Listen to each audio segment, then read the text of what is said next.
Assalamualaikum warahmatullahi wabarakatuh, salam pencerahan. Apa kabar pemirsa TV Mood dimanapun Anda berada? Senang sekali saya Rizky Nurul Ilmi dapat hadir kembali menjumpai Anda dalam berita dan analisa. Sejumlah informasi yang cerdas dan mencerahkan akan kami hadirkan selama 30 menit ke depan. Untuk itu ikutilah berita dan analisa selengkapnya.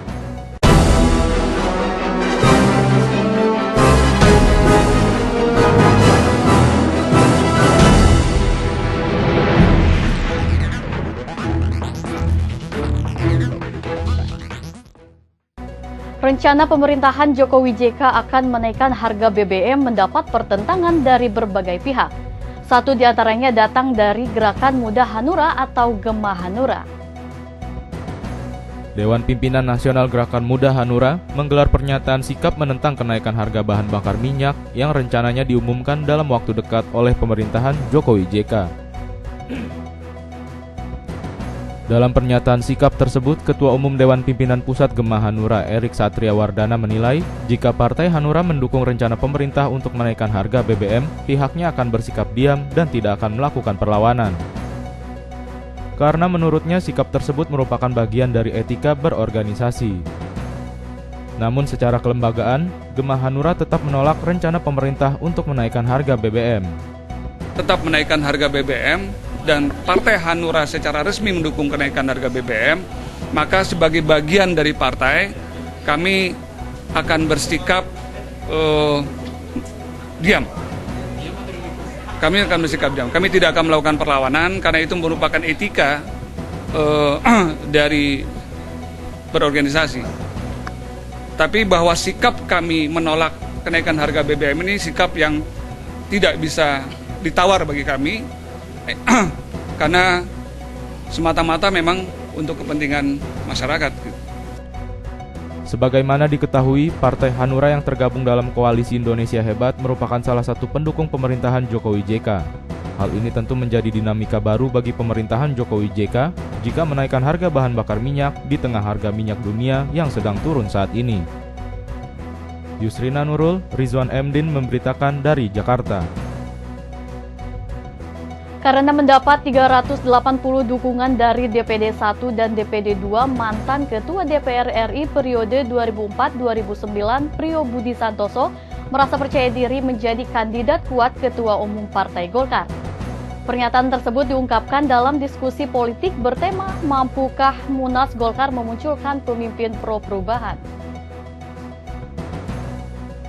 Dalam diskusi tersebut, Priyo menyatakan siap maju berkompetisi dengan 7 kandidat ketua umum lain termasuk Abu Rizal Bakri. Dengan catatan kompetisi secara sehat, fair play, dan demokratis. Priyo pun menegaskan bahwa harus ada jaminan dari semua pihak soal hak-hak pemegang suara. Terutama ketua tingkat 2 se-Indonesia untuk tidak dirampas dan dihilangkan. Priyo pun sempat mengakui mengalami kesulitan untuk mendapatkan dukungan dari DPD tingkat 1 Provinsi Sumatera Utara, Bengkulu, dan Kalimantan.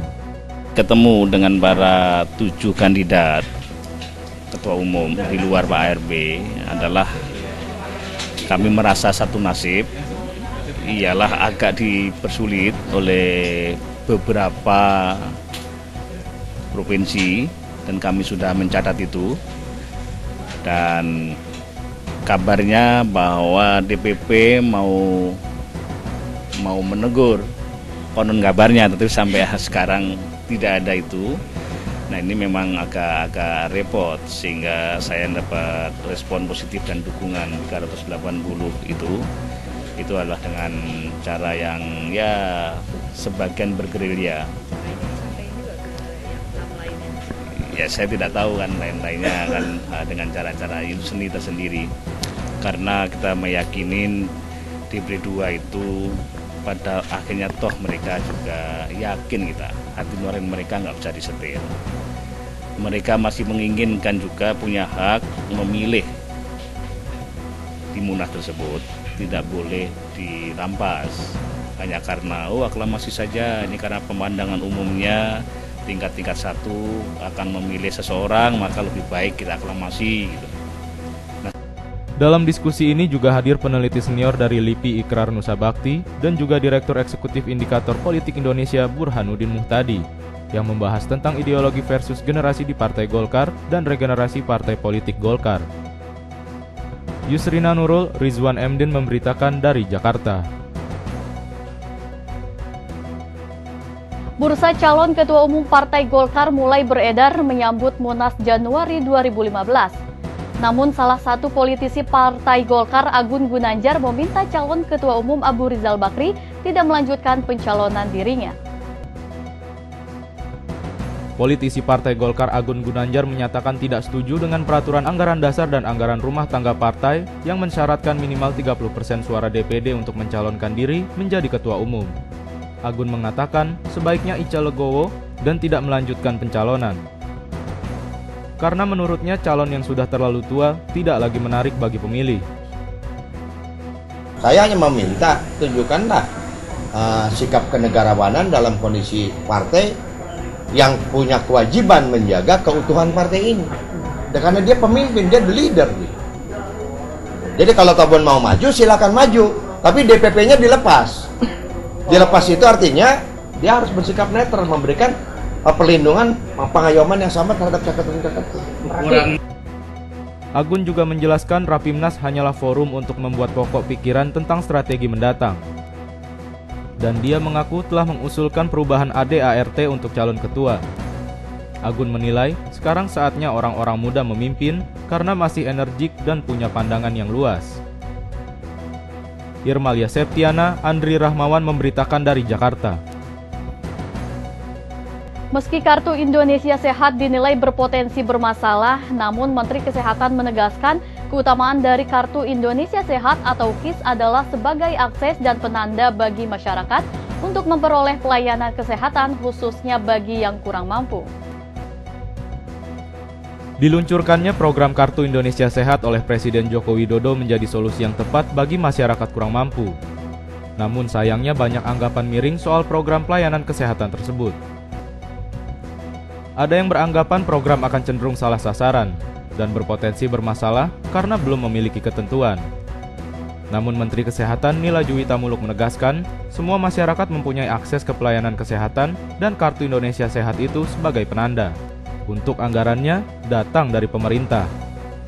Sekarang yang kita pikirkan mereka bisa mengakses pelayanan ini. Pelayanan kaya. Apakah sama dengan Kemenkes, Pak? Seperti sekarang saja, yang penting gini deh, itu namanya universal health coverage, artinya semua masyarakat kita mempunyai akses untuk ke pelayanan kesehatan dan memakai apa, tentu tandanya kartu itu. Jadi kartu ini hanya sebagai penanda untuk kita bisa berobat. Yang penting kita sekarang harus memikirkan mereka bisa mengakses pelayanan kesehatan ini. Nila Juwita Muluk juga menambahkan untuk kelasnya akan disesuaikan. Bagi penerima bantuan iuran atau PBI akan diberikan kelas 3. Sedangkan untuk yang mampu bayar bisa mengambil yang kelas 1. Tentu biaya preminya dibedakan.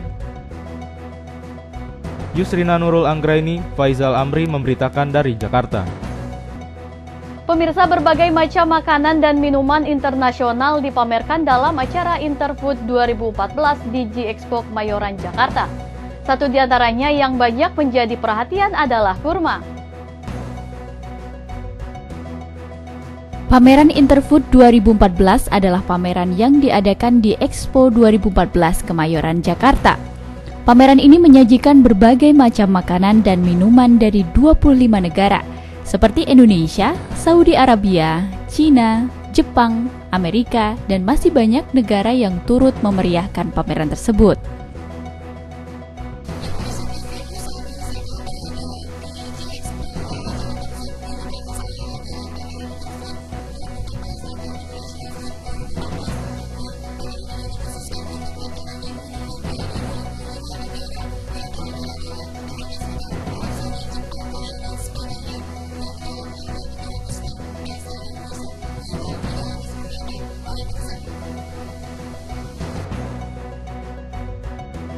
Pameran ini menghadirkan lebih dari 700 stand dari berbagai negara. Stand-stand tersebut menjual berbagai macam makanan khas dari negara-negara mereka.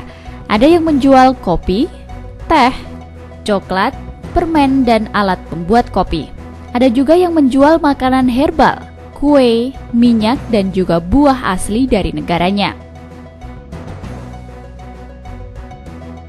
Ada yang menarik di sini, yaitu stand dari negara Saudi Arabia.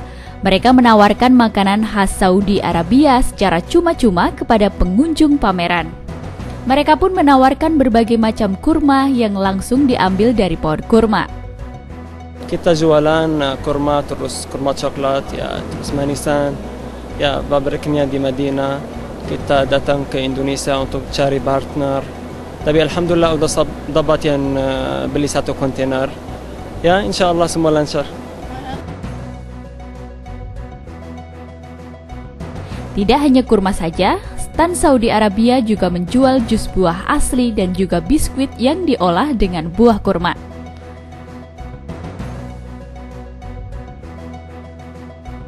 International Food 2014 ini diadakan oleh Krista Exhibition dan bekerja sama dengan Kementerian Perindustrian Republik Indonesia. Rencananya, pameran ini akan diadakan setiap tahun untuk memperkenalkan produk-produk Indonesia kepada dunia.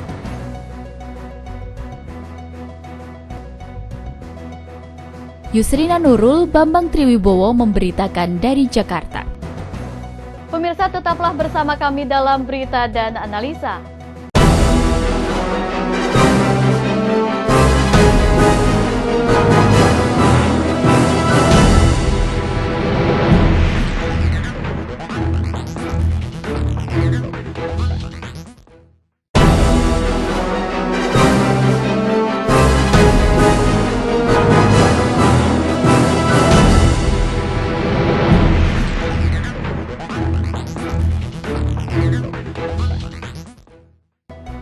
Pemirsa, terima kasih masih bersama kami dalam berita dan analisa. Konferensi Pimpinan Wilayah Muhammadiyah Ikatan Pelajar Muhammadiyah atau IPM merupakan rangkaian acara Pramuktamar IPM yang ke-19. Konferensi ini beragendakan laporan panitia pemilihan pusat untuk menyampaikan nama-nama formatur di IPM. Konferensi Pimpinan Wilayah Muhammadiyah IPM yang dilaksanakan di ruang auditorium Ahmad Dahlan Universitas Profesor Dr. Hamka Pasarbo, Jakarta Timur, merupakan sebagai bentuk rangkaian acara peringatan Muktamar Ikatan Pelajar Muhammadiyah yang ke-19. Konferensi dibuka oleh Ketua Pimpinan Pusat Muhammadiyah Goodwill Zubir yang didampingi oleh Ketua Pimpinan Pusat Ikatan Pelajar Muhammadiyah Fida Afif. Peserta yang hadir adalah para pelajar IPM dari 33 provinsi di seluruh Indonesia yang jumlahnya hampir sekitar 500 peserta. Dalam acara ini beragendakan laporan panitia pemilihan pusat yang akan menyampaikan nama-nama formatur Ikatan Pelajar Muhammadiyah dan nantinya akan dipilih oleh peserta Muktamar pada hari Selasa 18 November 2014. Pada sambutannya, Goodwill Zubir menyampaikan harapannya kepada IPM agar Muktamar berjalan dengan lancar dan mengedepankan akhlakul karimah pada setiap kegiatan. Selain itu, memberikan ucapan selamat kepada IPM yang telah berprestasi di kancah nasional maupun internasional. Rizky Nurul Ilmi, Mas Agung Rahmantio memberitakan dari Jakarta. Dalam mewujudkan pelajar Muhammadiyah yang amar ma'ruf nahi munkar, Ikatan Pelajar Muhammadiyah melaksanakan konferensi pimpinan wilayah Muhammadiyah agar menjadi tonggak keberhasilan untuk menjadi kader terbaik Muhammadiyah. Hari ini pimpinan Pusat Ikatan Pelajar Muhammadiyah akan menggelar Muktamar ke-19 di Gelanggang Olahraga Ciracas, Jakarta Timur. Acara yang nantinya bertemakan spirit keilmuan untuk gerakan pelajar berkemajuan akan dihadiri sekitar 500 peserta yang datang dari berbagai provinsi dan kabupaten. Konferensi pimpinan wilayah Muhammadiyah diadakan sebelum pembukaan Muktamar agar dipersiapkan lebih matang. Pada kesempatan yang sama, Ketua Pimpinan Pusat Muhammadiyah Bidang Wakaf dan Kehartabendaan, M. Goodwill Zubir menyampaikan harapannya kepada para pelajar Muhammadiyah pada konferensi IPM tersebut. Siapapun yang terpilih dalam Muktamar ini betul-betul kader yang terbaik dari IPM ini, dan juga berharap siapapun yang terpilih nanti dalam Muktamar ini melaksanakan amanah Muktamar itu dengan sebaik-baiknya. Harapan Pemuda IPM ini merupakan ujung tombak generasi penerus kader terbaik kita untuk meneruskan Muhammadiyah ke depan. Agenda utama yang akan disiapkan pelajar Indonesia adalah siap bersaing di ranah internasional. Apalagi tahun depan merupakan akan ada program Era Masyarakat Ekonomi ASEAN. IPM yang sudah 3 kali memperoleh ASEAN Tayo ini sudah membentuk komunitas pelajar dan pemuda di tingkat ASEAN. Rizky Nurul Ilmi, Mas Agung Rahmantio memberitakan dari Jakarta. Sekolah Tinggi Ilmu Ekonomi Muhammadiyah Asahan Sumatera Utara mewisuda 66 sarjana ekonomi. Dari 66 sarjana tersebut terdiri dari 45 sarjana program manajemen dan 21 orang program akuntansi. Wisuda sarjana angkatan kelima yang berlangsung Sabtu lalu. Di Hotel Marina, Kota Kisaran Asahan itu dihadiri Wakil Ketua Pimpinan Wilayah Muhammadiyah Sumatera Utara, Dr. Andes Dalail Ahmad MA, dan Pimpinan Kopertis Wilayah 1 Sumut, serta unsur pimpinan daerah Kabupaten Asahan. Muhammadiyah Daerah Asahan memiliki 2 sekolah tinggi, yakni Sekolah Tinggi Ilmu Ekonomi dan Sekolah Tinggi Ilmu Hukum. 2 sekolah tinggi ini menjadi andalan Muhammadiyah Sumatera Utara dalam memberikan kontribusinya terhadap pengembangan sumber daya manusia.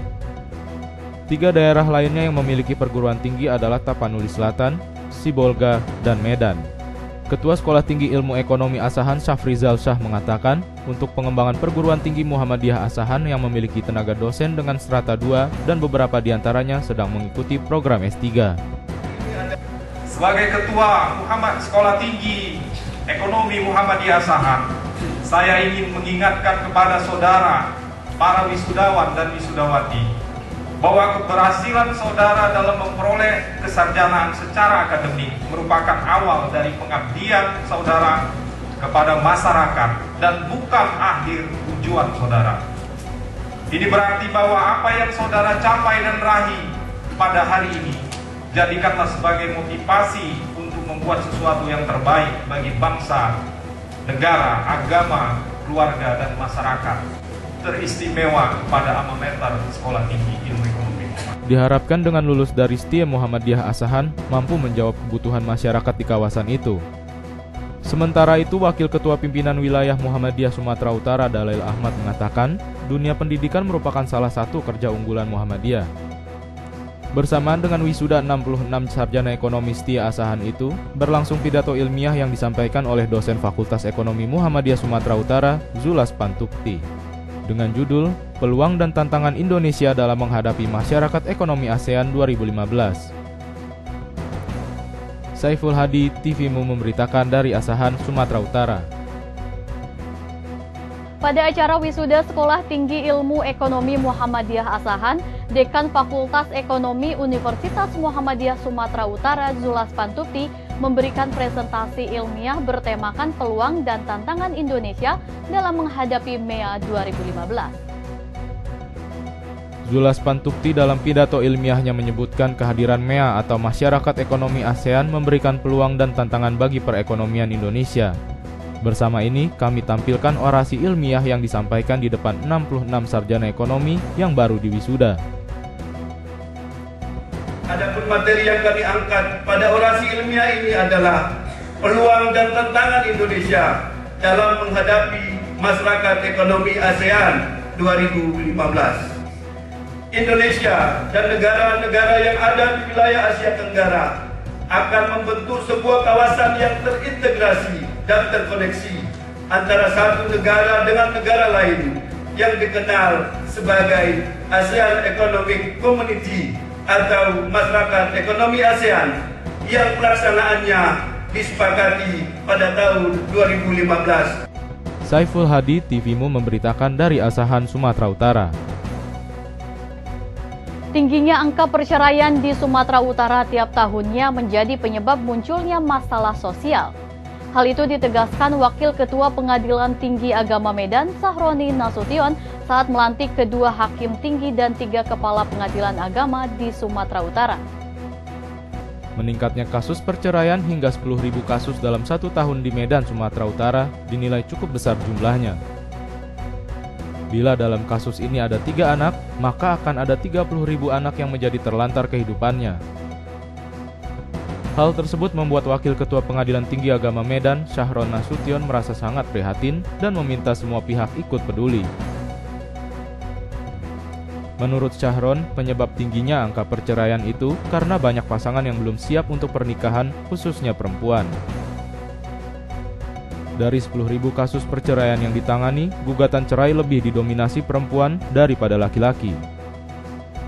Tentu saja angka ini menjadi kasus yang menarik. Jadi perceraian itu banyak faktor-faktornya Pak, banyak faktor-faktornya, tapi nampaknya dari sekian banyak perceraian itu yang paling dominan itu tidak ada rasa tanggung jawab. Dalam arti mungkin begini, pernikahan mereka mungkin belum matang, jadi pokoknya nikah dulu, sehingga ada terjadi permasalahan sehingga mereka ya saling buang-buang tanggung jawab kan gitu.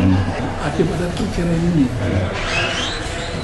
kalau ada anak, berarti kalau di Sumatera Utara ada 10.000 perceraian.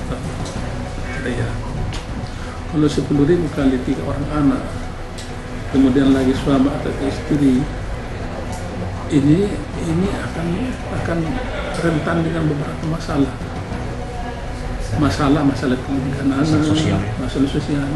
Ini yang paling berat bagaimana mengatasinya. Sebab kalau tidak terdidik, tidak terrangkum, ini kan menjadikan masalah sosial. Kalau suaminya dia tidak terbutuhi, jadi nakal dia, berbuat apa maunya. Yang paling berat anak-anak ini. Kalau tidak dididik anak-anak, kalau mereka pendidikan tidak, ya taruh tidak tersalurkan pendidikannya, dia akan menjalankan sekarang. Ini berapa banyak tertanggung itu banyak. Untuk mengatasi hal tersebut, Pengadilan Tinggi Agama Medan melantik 2 hakim tinggi baru dan 3 ketua pengadilan agama di Sumatera Utara. Dengan harapan dapat memberikan pelayanan yang terbaik kepada masyarakat yang mencari keadilan. 2 hakim tinggi yang dilantik adalah Dr. Andes Ansari SH dan Muhammad Ridwan Siregar SH. Serta 3 ketua pengadilan agama untuk Pengadilan Agama Tarutung, Pengadilan Agama Padang Sidempuan, dan Pengadilan Agama Kota Padang Sidempuan. Saiful Hadi, TVMU memberitakan dari Medan, Sumatera Utara. Pemirsa, tetaplah bersama kami dalam berita dan analisa.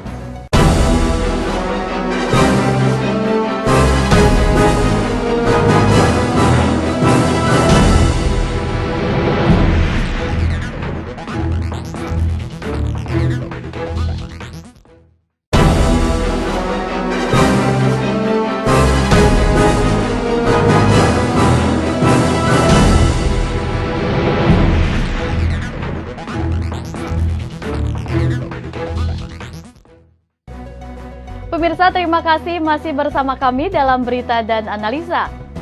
Pasar Triwindu di Kota Solo ternyata bisa menjadi pilihan tepat untuk berburu barang-barang antik. Tidak hanya itu, para pembeli pun juga diajak mengenang kembali nuansa tempo dulu. Berikut liputannya untuk Anda.